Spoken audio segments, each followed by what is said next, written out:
है और ये घास देख सकते हैं आपके ऊपर शबनम से जो कतरे होते हैं वो सिर्फ मुकम्मल तौर पर घास खोल चुका है। सुबह वक्त शबनम के कतरे बहुत ही हसीन लगते हैं। हर दरख्त हर पौधे पर शबनम के कतरे मोतियों की मानद सजे हुए होते हैं। सुबह के वक्त कैमरे में तो इतना सब्जा नज़र नहीं आ रहा होगा, लेकिन हकीकत में बहुत ज़्यादा सब्जा है। ये पहली बार है चोलिस्तान में इस मौसम में एक हरा सा या सबज पत्ता भी नज़र नहीं आता था, लेकिन इस दफ़ा अल्लाह का खास करम हुआ है चोलिस्तान पर। तो अल्लाह के फजल से आप देख सकते हैं कि हरे भरे घास है चोलिस्तान में। इस मौसम में हरे का पत्ते का वजूद होना बहुत मुश्किल होता था, क्योंकि बारिश तकरीबन अगस्त के महीने में बारिशों का सिलसिला ख़त्म हो जाता था। लेकिन अब अल्लाह के फजल से सितंबर अक्टूबर में भी बारिशें बरसती रही हैं। तो अल्लाह का फजल हुआ है। ये चोलिस्तान के ऊंचे टीले रेत के, यहाँ पर कोई पक्की सड़कें नहीं होती, पुख्ता सड़कें बिल्कुल नहीं होती, सारे कच्चे रास्ते ही होते हैं। तो हम सुबह के वक्त ये निकल पड़े चोलिस्तान की जानिब। छोटे बड़े पौधे, हर किस्म का पौधा यहाँ पर मौजूद होता है। सब्ज़ा देखकर तो माशाल्लाह मज़ा आ जाता है। चोलिस्तान में हर तरफ सब्ज़ा ही सब्ज़ा होता है। ऐसे लगता है कि जैसे सब्ज़ चादर बिछा दी गई है चोलिस्तान में। ऐसा ऐसा मैं चला रहा हूँ मोटरसाइकिल। ये रास्ता होता है मोटर बाइक का।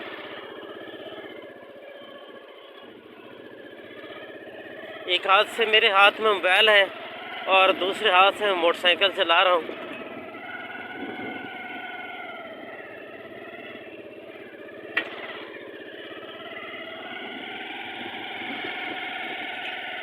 सूरज की कुछ धूप निकल चुकी है।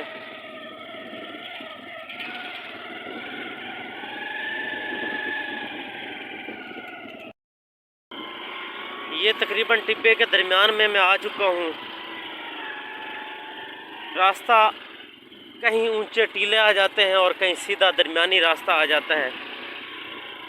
ये देख सकते हैं आप, बड़े बड़े टीले हैं यहाँ पे, और वो आगे नीचे का दरमियानी रास्ता आ रहा है जो सीधा होता है।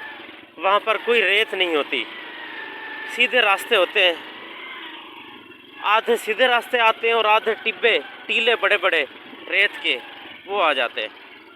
तो अब चलाना थोड़ा सा मुश्किल हो रहा है इन रास्तों पे।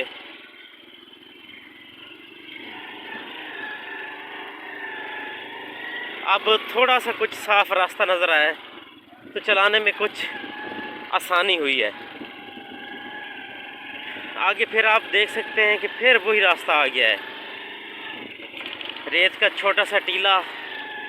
लेकिन यहाँ पर मोटरसाइकिल चलाना बहुत मुश्किल। ये मोटरसाइकिल गुजर गुजर कर ऐसे रास्ते बन जाते हैं। इसी के अंदर ही मोटरसाइकिल चलाना पड़ता है, लेकिन बाहर से ये नहीं गुजरता, नहीं चलता, चलने में दुश्वारी होती है। जो बड़े हैवी बाइक हैं वो तो आसानी से चल सकते हैं, लेकिन छोटे जो 70 है वो नहीं चल सकते।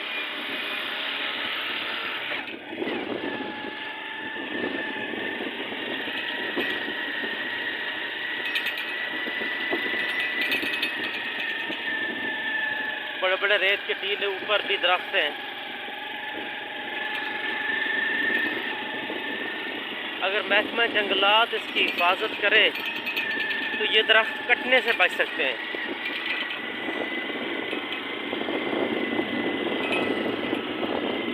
अब माशाल्लाह दरमियानी रास्ता आ चुका है, साफ और सीधा रास्ता। यहाँ पर हरी हरी घास है। ये आप देख सकते हैं कि बेरी के दरख्त हैं सामने मौजूद हैं।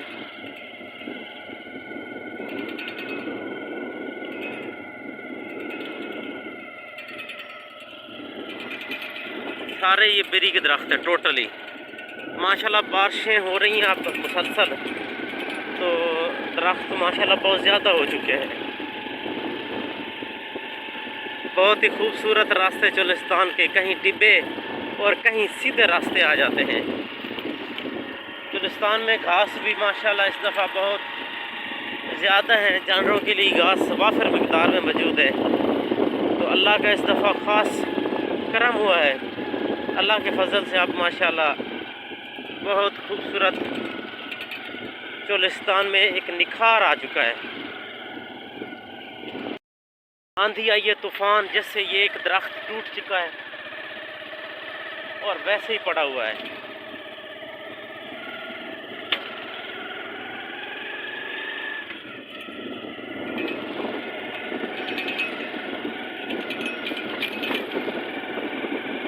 धड़क लगने से कैमरा हल जाता है, फोकस जो होता है कैमरे का वो ख़राब हो जाता है।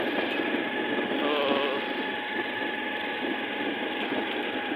माशाल्लाह निखार चोलिस्तान का सुबह का वक्त है और हर तरफ माशाल्लाह घास के ऊपर जो शबनम के कतरे हैं वो बहुत ज़्यादा खूबसूरत और हसीन बन चुके हैं। अब आप देख सकते हैं कि सीधा बिल्कुल सारा ही दरमियानी रास्ता आ चुका है।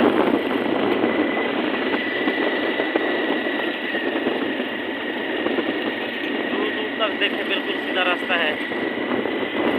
अब आगे घर भी आपको नज़र आ रहे होंगे, कुछ ये घर और ये सामने घर आ रहे हैं। सामने सूरज तलू होने का मंजर।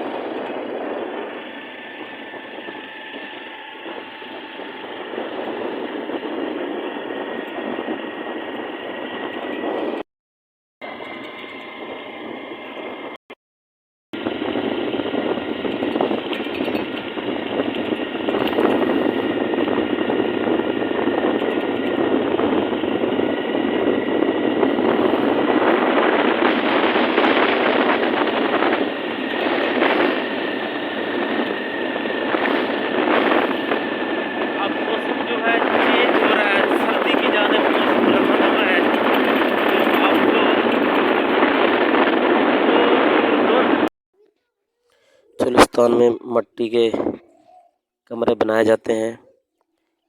चोलिस्तान में पक्की ईंटों की सहूलियात मजबूत नहीं होती, बड़े बड़े टीले होते हैं। यहाँ पर ट्रालियाँ नहीं गुजर सकती इतनी लोडिंग वाली, इसलिए वहाँ से ही मट्टी उखाड़ कर इसी के ज़रिए ही कमरे मट्टी के बनाए जाते हैं ख़ास तकनीक के ज़रिए। बहुत ज़्यादा चोलिस्तान में लोग मेहनत कश, बहुत ज़्यादा मेहनत करने वाले होते हैं। चोलिस्तान में गाय, भेड़, बकरियां, ये जानवर, ऊँट बहुत ज़्यादा तादाद में मौजूद होते हैं, क्योंकि चोलिस्तानी का गुज़र बसर तमाम इन जानवरों पर होता है, इसलिए वो अपनी तमाम तर मेहनत, अपनी काबिशें इन्हीं जानवरों पर ही सर्फ करते हैं। बड़े शौक़ और ज़ौक़ से इन जानवरों को पालते हैं, अपने बच्चों की तरह इनकी देखभाल करते हैं, क्योंकि इनके तमाम गुज़र बसर इन्हीं जानवरों पर होता है। इन्हीं के ज़रिए वो अपनी खुराक का बंदोबस्त करते हैं, क्योंकि ज़िम्मेदार चोलिस्तान में नहीं होता बिल्कुल भी। बारिश जब बरसती है, घास बहुत ज़्यादा होता है चोलिस्तान में, तब इन जानवरों का गुजारा चलता है। आबादी एरियाज से तूड़ी भूसा वगैरह लाते हैं। जब चोलिस्तान में घास की कमी होती है, चारा काट कर ख़रीद कर लाते हैं और इनका पेट पालते हैं और अपना भी इनको बेच कर पालते हैं। सूरज गरूब होने का मंज़र भी चोलिस्तान में साफ़ नज़र आता है और तलू होने का भी। छोटे बड़े जानवर तमाम किस्म के चोलिस्तान में मौजूद होते हैं। क्योंकि बिजली का इंतज़ाम नहीं होता, इसलिए पीटर का इंतज़ाम ही किया जाता है। इसके अंदर डीज़ल जो पेट्रोल होता है उसी के ज़रिए चलाया जाता है। भेड़ें जब जर्नी के लिए जाती हैं तो उनके छोटे छोटे बच्चे इनको घर पर ही रखा जाता है क्योंकि छोटे होते हैं, चल नहीं सकते। भेड़ें चरने के लिए काफ़ी ज़्यादा सफ़र करती हैं और शाम चर कर वापस आती हैं। इनके बच्चे छोटे छोटे घर पर ही मौजूद रहते हैं। हर किसी का एक अपनी निशानी होती है, रंग लगाया जाता है ताकि वो अपने रंग से ही पहचान सकें। उन्होंने एक जगह चूज़ की होती है, सेलेक्ट की होती है और उसी जगह पर ही निशान लगाते हैं। दूसरा इस जगह पर निशान नहीं लगाता क्योंकि हर किसी की अपनी अपनी पहचान होती है।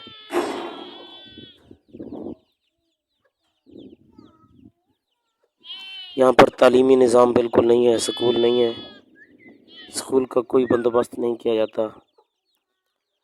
अरबों के मंसूबे होते हैं आबादी एरियाज़ में, लेकिन चुलिस्तानियों के लिए कोई सहूलियात मौजूद नहीं होती। एक जगह से दूसरी जगह जाने के लिए, सामान ले जाने के लिए गधा रेडी का इस्तेमाल किया जाता है। गधा रेडी चुलिस्तान में आम सवारी है क्योंकि दूसरे जो जदीद सवारियां हैं वो चुलिस्तान मौजूद नहीं होती। ऊँट भी चुलिस्तान का एक अहम जानवर है। जो नर ऊँट होता है उसको खुराक वाफिर मिकदार में दी जाती है और अच्छी तरह पाला जाता है। चुलिस्तान में हर तरह के खूबसूरत जानवर होते हैं। वादी एरियाज से ये जो खुराक होती है वो तोड़ कर लाते हैं और इन ऊँटों को पालते हैं।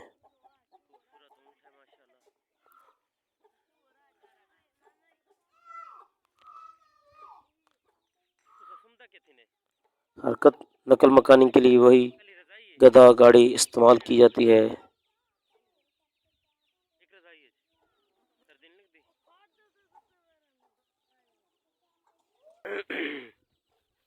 ऊँटों को ये चारा डाला गया है।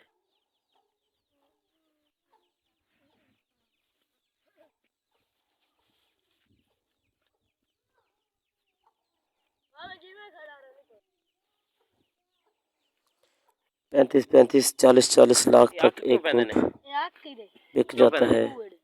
जब अरबी शहजादे आते हैं तो वही खरीद कर ला जाते हैं क्योंकि ये एक अरब ममालिक की किस्म है। ये जो ऊँट है ये हमारे पाकिस्तान का नहीं है। पाकिस्तान में इसकी नस्ल मौजूद है और अरबी ही इसको ख़रीद कर ले जाते हैं। पाकिस्तान में इसकी कीमत कम लगती है। चुलिस्तान में जो खाना रूखा होता है, रूखा सूखा खा लेते हैं क्योंकि यहाँ पर सब्जियाँ अवेलेबल नहीं होती। शक्कर गुड़ इस किस्म के वो रखते हैं अपने पास। जब खाना खाते हैं तो इसके अंदर देसी घी डालकर खा लेते हैं। पानी के लिए बड़े बड़े कैन होते हैं, दूर से पानी भर कर लाया जाता है, इसलिए इन कैनों के अंदर ही लाते हैं।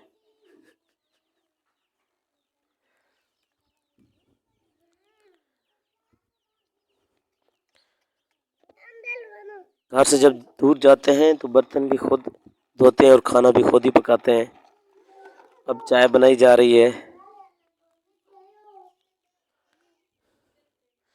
चुलिस्तान में लकड़ी वाफिर मिकदार में मौजूद होती है, इसलिए गैस चूल्हे वगैरह उसका तो इंतज़ाम होता ही नहीं है। इसलिए इसी के साथ ही चूल्हे ईंटें लगाकर चूल्हे तैयार कर लेते हैं और जहाँ चाहे वहाँ पर चूल्हे लगाकर अपना खाना पकाना शुरू कर देते हैं।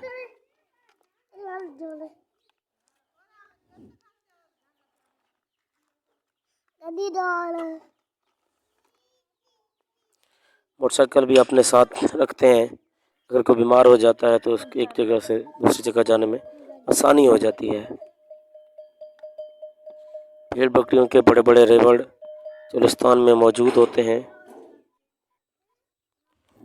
और इन्हीं के ज़रिए अपना गुजर बसर करते हैं।